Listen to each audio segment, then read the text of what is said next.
All right, guys, thanks very much for joining us again for this post-match press conference following New Zealand versus Sri Lanka. We're joined by player of the match, Glenn Phillips, who will be taking questions from the room here in the SCG and also online via Zoom. Can I please see a show of hands, please, for questions? Yeah, go ahead. Glenn, congratulations. How does that rank among your best knocks for New Zealand? I think it's probably going to be at the top.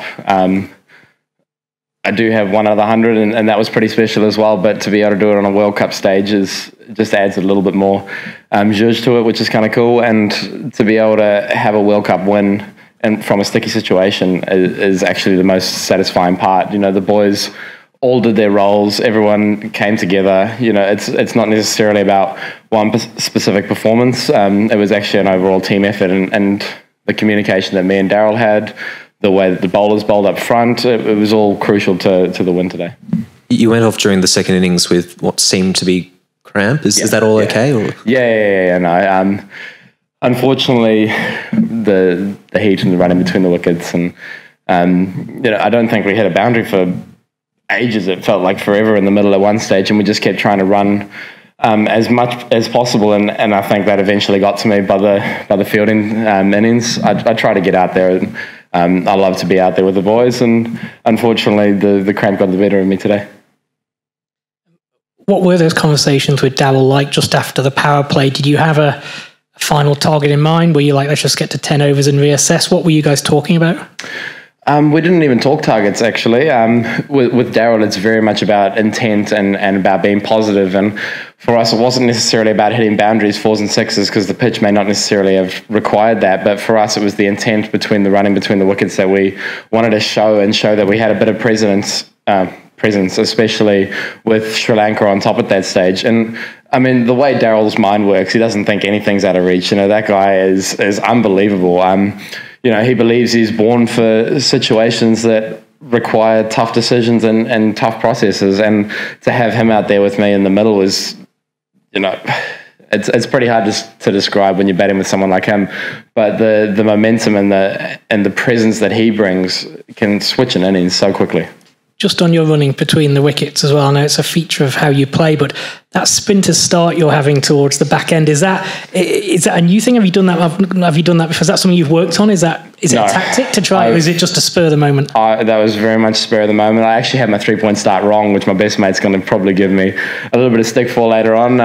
It's supposed to be the other arm and the other leg, but I guess the position was to be able to see the bowler and take off as quick as possible. And from a sprinter's start, when you're trying not to be out of the crease as much as possible,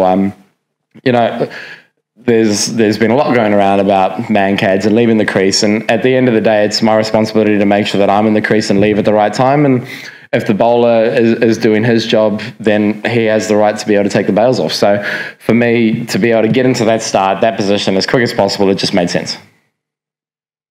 Hey Glenn, what were the conditions like out there to bat? It just looked like very early on the new ball was doing a fair bit. There were some inconsistent bouts on the pitch, and I guess how did you find it as your innings went on? I think early on Kane probably got the worst of it in terms of the swing and the bounce, and I was lucky enough that I only faced pace in the 5th over, and by that time I felt the ball had probably stopped swinging, which was, luck. There was probably a lot of luck that played into things today, but the way the Sri Lankan bowlers bowled with their back of their hand slow balls, those were a little bit invariable. Some would pop off aggressively and some would stay a little bit low, which made things quite tough. So hence the reason the running between the wickets became so crucial, because whether we hit it or not, we were trying to put the fielders under as much pressure as possible. You mentioned luck. What was going through your mind when you hit that catch down the throat of long off? I mean, I still feel like it was the right choice and the right option, but with how Hasaranga bowls, the lowness of his bounce, the wrong one as well, it's a pretty tough option to be able to get it as wide as I wanted to get it. I hit it pretty nicely, but unfortunately it just wasn't wide enough. And at the end of the day, luck definitely does play a lot in this game. And today I was on the right end of the luck. Just finally, you've had some great memories here in Sydney. Obviously, Test debut, that catch last weekend. You must be enjoying playing here at the moment. Oh, it's a fantastic ground. The crowd were absolutely phenomenal today. You know, the Sri Lankan and the New Zealand crowd showed in good numbers, very good numbers. I think it was 15,000 or so, which was fantastic. There was great noise. It's a great atmosphere. The pitches were prepared beautifully. It's a pretty great place to play cricket.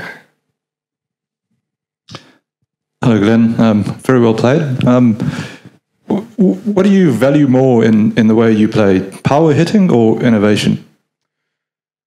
I'm probably going to have to say power hitting, but I'm always trying to come up with different ways to make a bowler think, whether it's stepping across to the wide line or giving myself a ridiculous amount of room. At the end of the day, it's also a lot of mind games involved, and understanding that once the ball is released, the power is the side that I do possess. So some guys are definitely going to say a lot more innovative and better at it than I am, but I try to mix the two together, but power is definitely the side that I have to turn to the most. And then, believe it or not, we're both from East London. Oh, how good. Yeah. Nice to see a fellow countryman. When last have you been back there? Say again, sorry?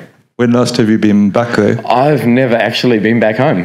My brother went once, I think when he was probably about 16, but I've never had the opportunity to go back. I thought at some stage I was going to have a cricket tour over there, but it just hasn't happened yet, and I'm really looking forward to the opportunity to go there. And, you know, I haven't seen my extended family over there since I moved when I was 5. So I've seen them when they come over to New Zealand, but I've never actually been back, and I'm really excited to go at some stage.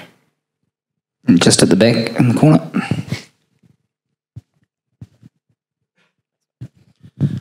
Glenn, well better, mate. Just a word on Trent Boult and his 4 wickets today. What does he bring to the team? You know, how important is he to your success in this tournament? He brings a phenomenal amount of energy, I'll tell you that. And his bowling skills have come so far, and the experience and the years that he's played, whether it's at the IPL or for international levels, and anywhere around the world, he brings so much skill, so much temperament. He seems to know what the batter's going to do before he's even bowled it, and he's got so many deliveries under his belt that when they all come together and things go right, things like 4 for 13 happen, and it's great to see. And he leads our seam attack. Both him and Southee lead it with, you know, it's pretty hard to find two guys that don't that work well together like they do. And then obviously we've got Lockie as a bit of firepower there as well. And just quickly, we've seen some footage of Trent Boult batting in the nets and commentating. It's been good to watch. What are the chances of him coming up as a pinch hitter in the tournament? I know he did it for Rajasthan a little bit, but I don't think he would actually enjoy that as much as you think he does. He very much enjoys the nets, and my goodness, he's great fun to watch. And even when he comes out in the game, it's absolutely brilliant. But I don't think with the lineup that we've got, we'll see him pinch hitting anytime soon. Glenn, just to go back to the sprinting start, if I may. Say it's Spur at the moment, but have you seen someone do that before that you got the idea from, or was it just in your head then? And do you think we might, I mean, T20 cricket is so much about innovation. Do you sort of think in a year's time we might see a lot more people doing it after what you did tonight? That's a very good question. To be fair, the real reason I did it was the position that I was getting into. If I had my bat behind the crease, I thought it was actually slower to turn and accelerate off. So hence the reason having my foot inside the crease and going from there. Who knows? Maybe some people will use it. Maybe some people won't. Obviously, the extension of the bat being in the crease gives you another extra foot or two. But at the end of the day, I've got little arms. So my speed is probably going to get me a little bit further than my reach is. And one more, obviously, it's two from two with a washout, but put you guys in a pretty good spot as far as the back half of this group goes. How important or how much momentum do you feel like you've got out of these two big wins, and how much does that mean in T20 cricket, which obviously is a game that can turn pretty quickly?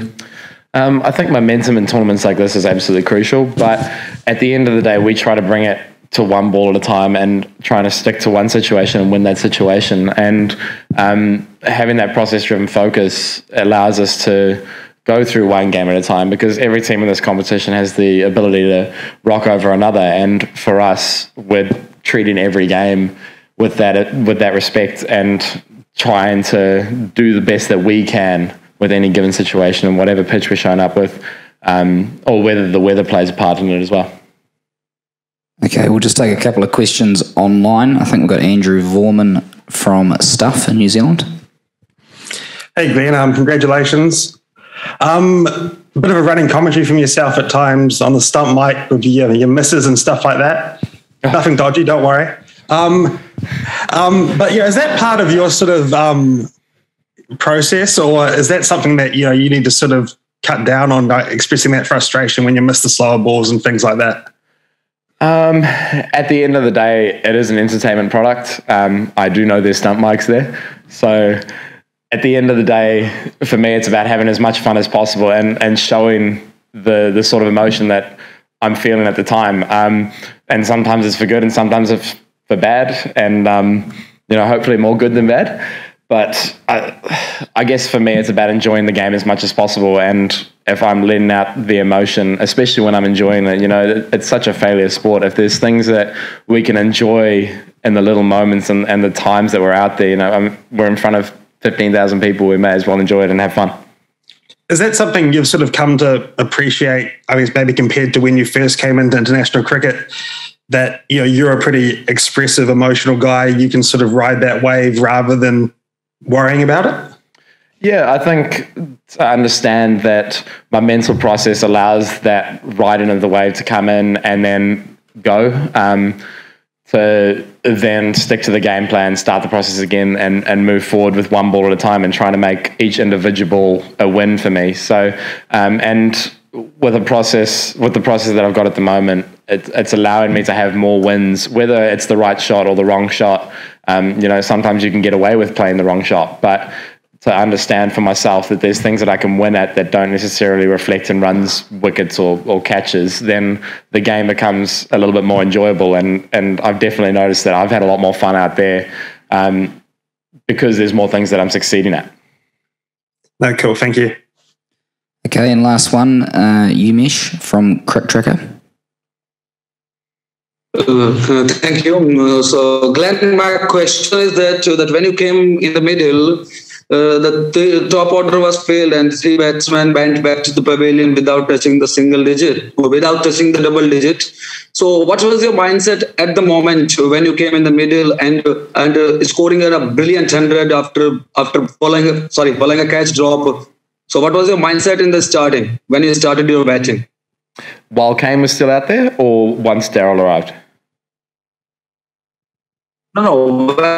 When top order failed drastically, when 3 batsmen went back without touching the double digit. So what was your mindset at the moment?